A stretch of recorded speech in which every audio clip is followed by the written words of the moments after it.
ठीक है, आज पढ़ेंगे हम क्रोमेटोग्राफी। आप लोगों के क्या क्या हो चुका है? Qualitative test and quantitative. Qualitative में क्या हो चुका है आप लोगों का? Test for carbohydrate complete, test for lipid, test for protein. Protein अभी नहीं हुए, अभी डेमो क्लास में तो हो ही गए होंगे ना, है ना। देन फिर आता है यूरिन। यूरिन वाला हो चुका है आप लोगों का। तो यूरिन में क्या है? Normal component and pathological urine, दोनों हो चुके हैं आप लोगों के। नॉर्मल यूरिन हुआ है, पैथोलॉजिकल नहीं हुआ आई थिंक, है ना। फिर आता है आपके क्वांटिटेटिव टेस्ट। क्वांटिटेटिव में आएंगे अपने कलरीमेट्री पर जो भी टेस्ट करते हैं, सेमी ऑटो पर जो भी टेस्ट करते हैं, जो कि अपनी पैरामीटर है जिसके लिए भी हम लगा रहे हैं वो उसकी क्वांटिटी को बताएगा। जैसे ग्लूकोज के लिए अभी तक तो आपने क्या किया था कि वो उसकी क्वालिटी को बता रहा था कि प्रेजेंट है या नहीं है तो कौन सी शुगर है, ठीक है। अभी हम इसके बाद कलरीमीटर करेंगे, उसके बाद आप कलरीमीटर में क्या बताओगे? आप उसकी क्वांटिटी, अगर प्रेजेंट है तो कितनी क्वांटिटी है उसकी, ठीक है। उसके बाद आती है आपकी टेक्निक्स। तो टेक्निक्स में हम पढ़ रहे हैं पहले क्रोमेटोग्राफी। तो क्रोमेटोग्राफी की डेफिनेशन क्या है? It is an analytical technique based on the physical process of separation of closely related compounds from a mixture. It was first discovered by Russian scientist Michael Sweat in 1906. अच्छा बच्चों, आप लोगों को पता है ना, ये आपको रिकॉर्ड में लिखना है, अपने में अपने रिकॉर्ड में लिखना है आप लोगों को, ठीक है। अभी नहीं, मैनुअल है आपके पास, मैनुअल बताया हुआ है ना आप लोगों को, उससे लिखना है आप लोगों को, है ना। अभी आपने पैथोलॉजिकल यूरिन लिखा हुआ है? नहीं लिखा हुआ ना, पैथोलॉजिकल यूरिन लिख लो, फिर उसके बाद लिखना है ये, है ना। नॉर्मल यूरिन लिखा हुआ है ना रिकॉर्ड में आप लोगों ने? नॉर्मल यूरिन भी नहीं लिखा हुआ, टेस्ट फॉर लिपिड तक लिखा हुआ है, प्रोटीन भी नहीं लिखा आप लोगों ने अभी। चलिए जो भी है, जब भी पहले carbohydrate, lipid, protein, then urine, उसके बाद लिखना आप, ठीक है। तो principle of chromatography, it is based on the principle of separation of compounds into different bands and their identification on the basis of adsorption property or partition coefficient. Adsorption property कौन से उसमें था? आयोडीन टेस्ट का principal, ठीक है, very good. चलो याद है कुछ तो। It consists of two phases, mobile phase and stationary phase. In mobile phase, mixture of substances to be separated in dissolved in liquid or gases. Stationary phase, it is a porous solid mixture through which sample contained in mobile phase percolates. The interaction between two phases result in separation of compounds. Chromatography क्या क्यों कर रहे हैं हम? ये क्या चीज का पता करने के लिए?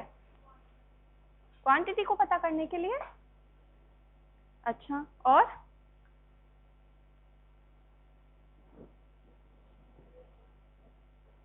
कोई भी सॉल्यूशन है अपने पास, ठीक है, सॉल्यूशन है, उसमें काफी सारी चीजें हैं, ठीक है। तो जो सेम कंपाउंड है उनको सेपरेट करने के लिए, जैसे प्रोटीन्स को सेपरेट करने के लिए, प्रोटीन्स में भी अपने पास काफी सारी है, या अमाइनो एसिड्स को सेपरेट करने के लिए, या कलर्स को सेपरेट करने के लिए, या ड्रग्स को सेपरेट करने के लिए, तो उनको सेपरेट करने के लिए टेक्निक होती है। इसमें टू फेज होती है, mobile phase and stationary phase. Mobile phase क्या होगी? अगर जनरल टर्म में बोले तो मोबाइल फेज अगर कहीं पहले पढ़ा हो तो जो मूवेबल होती है, ठीक है। मोबाइल फेज कौन सी है? जो मूवेबल होती है, और स्टेशनरी फेज जो स्टेबल। अभी आप जस्ट एग्जांपल देखोगे ना इसके, तब आपको समझ में आएगा। तो common steps of chromatography: selection of stationary and mobile phase, loading of sample on stationary phase, identification and separation of compounds qualitatively and quantitatively. Types of chromatography. सबसे पहले है पेपर क्रोमेटोग्राफी। तो प्रिंसिपल क्या है? The aqueous component of solvent binds to proper to form from stationary phase and organic component that migrates on paper is mobile phase. As solvent flows, It takes along with unknown substances and the rate of migration of molecules depends on their relative solubilities in stationary and mobile phase. Requirements क्या है? Whatman filter paper number 1, suitable solvent, chromatography chamber, pencil, scale, thread and glass rod. अब देखो इसको समझो, ये क्या है? हमारा पूरा क्रोमेटोग्राफी का चैम्बर है। ऐसे ग्लास का होता है एक चैम्बर जिसमें हम क्या लेते हैं, इसमें फिक्स है वॉटमैन फिल्टर पेपर नंबर 1 ही यूज में लेना है हमें। ठीक है, उसकी क्या करेंगे हम? स्ट्रिप्स काटेंगे। पहले फिल्टर पेपर एक चार्ट टाइप में होगा, ये उसके स्ट्रिप्स काटेंगे पहले, सबसे पहले। ठीक है, स्ट्रिप्स काटने के बाद जस्ट एग्जांपल ये कोई स्ट्रिप है, ठीक है, इससे एक कॉर्नर से 2 सेंटीमीटर दूर एक लाइन खींचेंगे पेंसिल से, देन इसके जस्ट बीचों बीच एक डॉट लगाएंगे।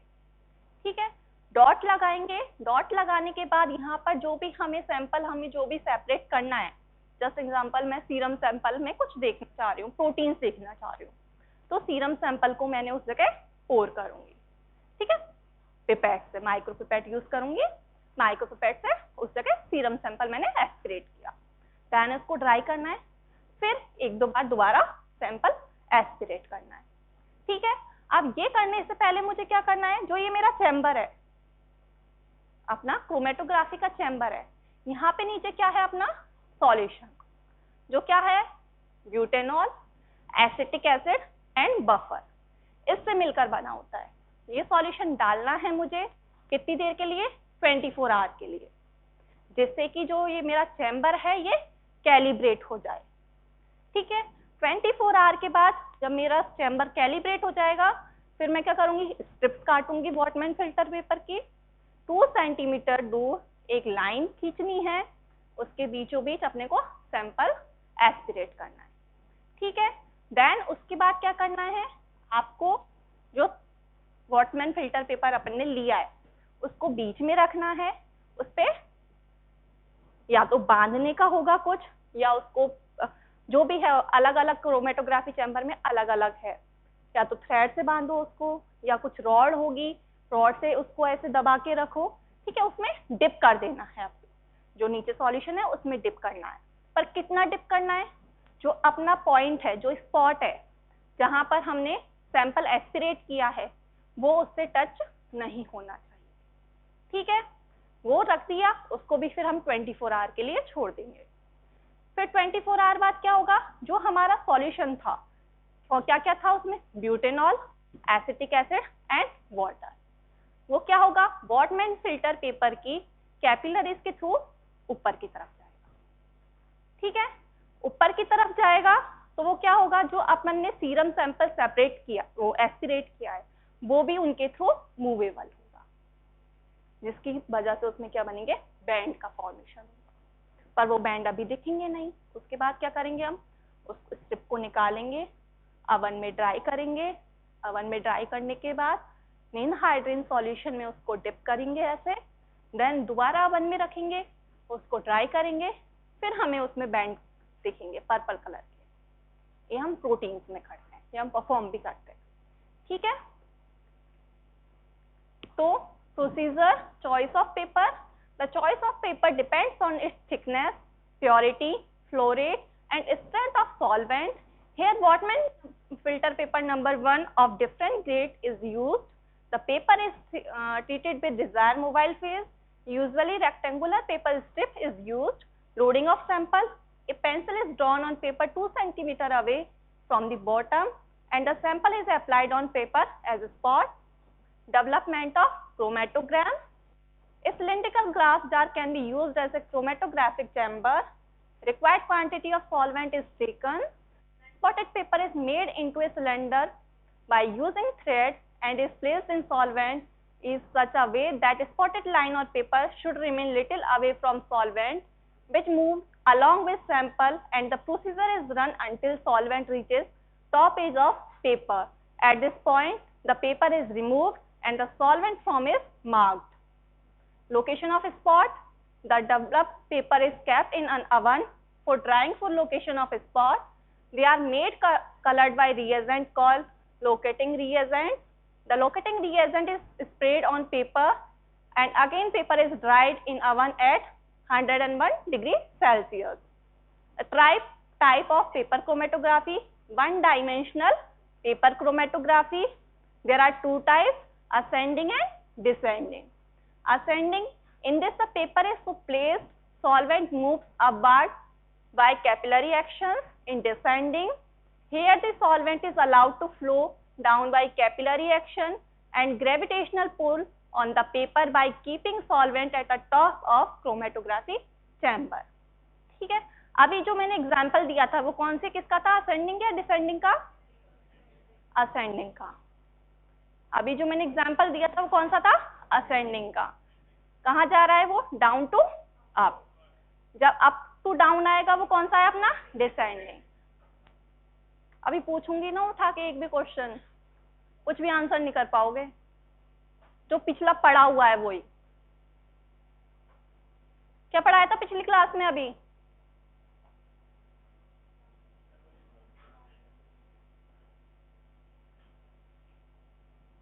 ठीक है, तो डिसेंडिंग में क्या हो रहा है, डिसेंडिंग में क्या है, वही अपना क्रोमेटोग्राफी चैम्बर है, पर जो सॉल्यूशन है, जो सॉल्वेंट ले रहे हैं, यहाँ कहाँ है अपना, ऊपर.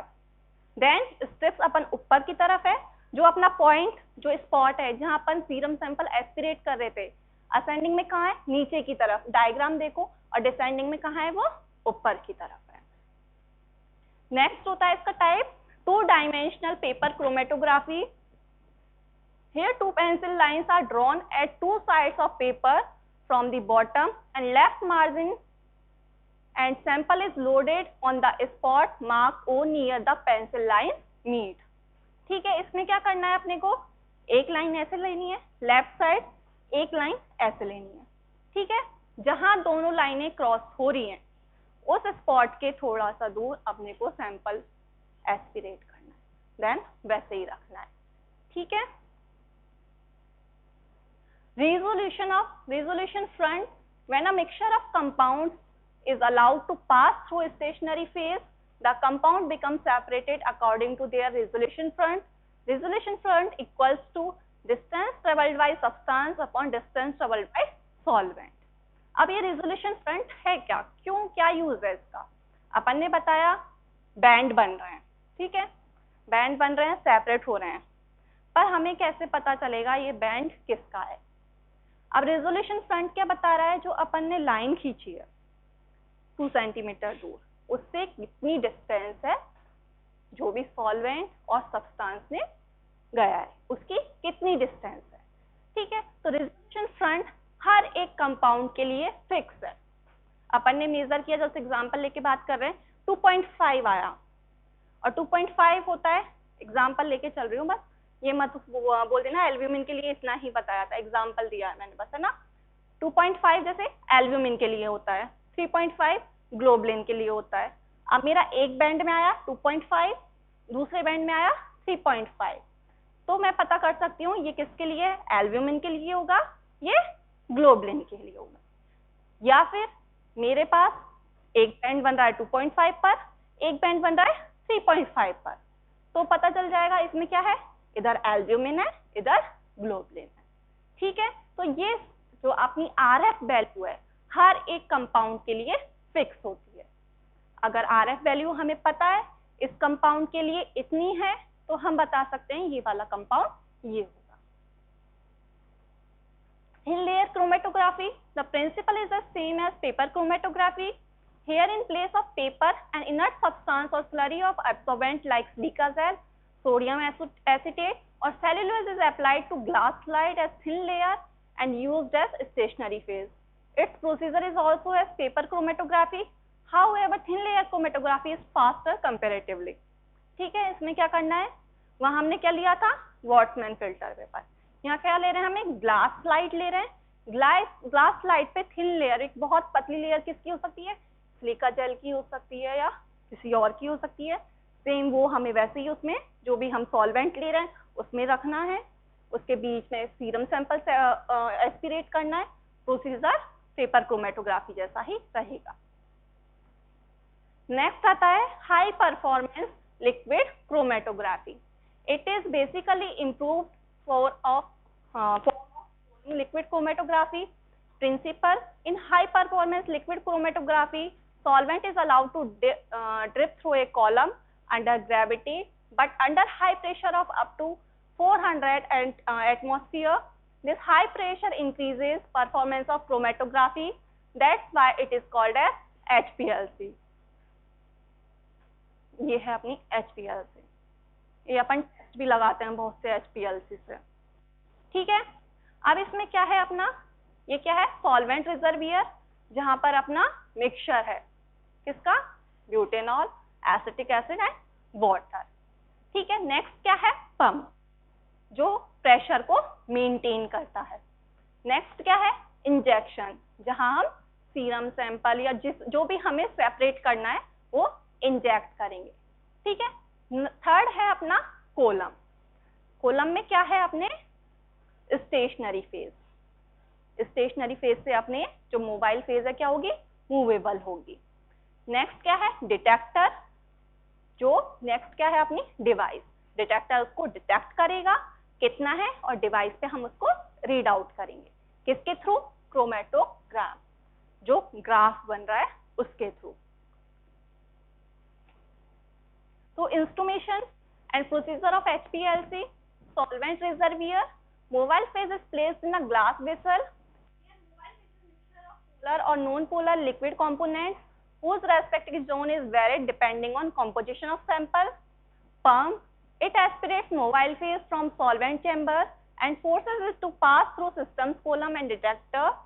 Sample injector: it provides injection in the range of 0.1 to 100 ml of volume with high reproducibility and under high pressure up to 4000 pounds per square inch. Column: they are of stainless steel, are between 50. अच्छा, ये क्या लिखा हुआ है, mm. अभी आप लोगों का प्रैक्टिकल हुआ था, mm किसकी क्वांटिटी होती है,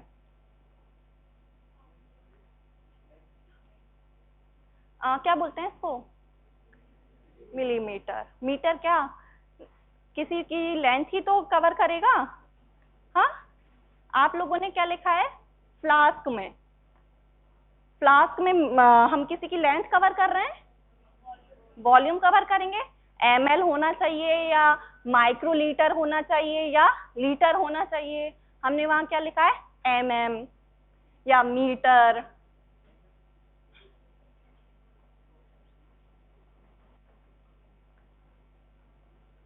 तो 50 to 30 mm long and internal diameter between 2 to 5 mm. They are filled with a stationary phase of particular size of 3 to 10 micrometer.